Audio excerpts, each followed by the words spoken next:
সকালে ঘুম থেকে উঠে দাঁত পরিষ্কার করাটা আমাদের স্বাস্থ্যের প্রথম এবং সবচেয়ে সাধারণ অভ্যেস। কিন্তু আপনি কি জানেন যে টুথপেস্ট দিয়ে রোজ সকালে আপনার দিন শুরু হচ্ছে, তাতেই লুকিয়ে রয়েছে বিষাক্ত মাইক্রোপ্লাস্টিক? সম্প্রতি environment and social development organization বা ইএসডিও এর এক গবেষণায় উঠে এসেছে এক আতঙ্কজনক তথ্য।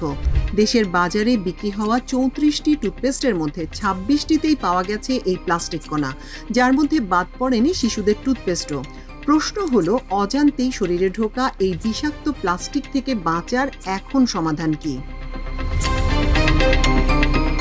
৫ মিলিমিটারের চেয়ে ছোট এসব প্লাস্টিক কণা ব্রাশ করার সময় আমাদের মুখগহ্বর এমনকি পেটের ভেতরে প্রবেশ করছে।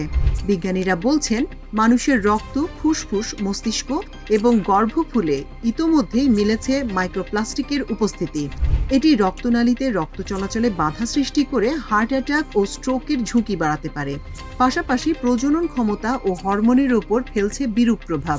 বিশেষ করে শিশুরা যখন ব্রাশ করতে গিয়ে ফেনা গিলে ফেলে, তখন এই ঝুঁকি বেড়ে কয়েক গুণ হয়ে যায়।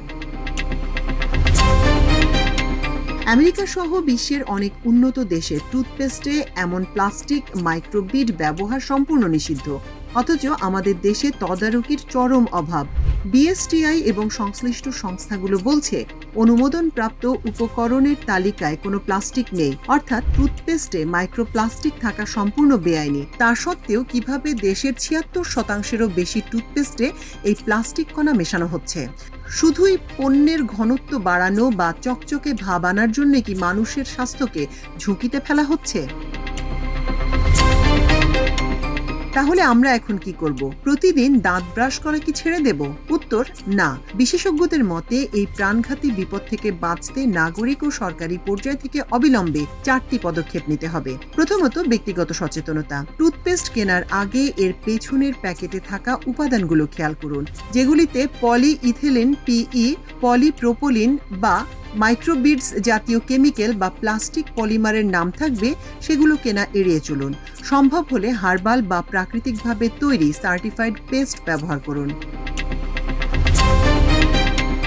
দ্বিতীয়ত, সরকারি উদ্যোগ। ইএসডিও এর এই গবেষণার উপর ভিত্তি করে বিএসটিআই ও ভোক্তা অধিকার সংরক্ষণ অধিদপ্তরকে অবিলম্বে ওই ২৬টি ভেজাল ও প্লাস্টিকযুক্ত টুথপেস্ট ব্র্যান্ডের তালিকা জনসমক্ষে প্রকাশ করতে হবে।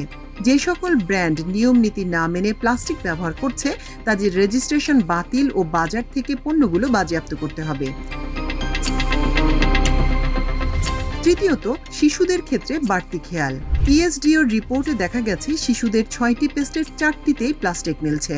শিশুরা পেস্ট গিলে ফেলার প্রবণতা বেশি দেখায়, তাই শিশুদের ক্ষেত্রে খুব সামান্য বা মটর দানার সমান পেস্ট ব্যবহার করতে হবে এবং পেস্ট গিলে ফেলা থেকে বিরত রাখতে হবে।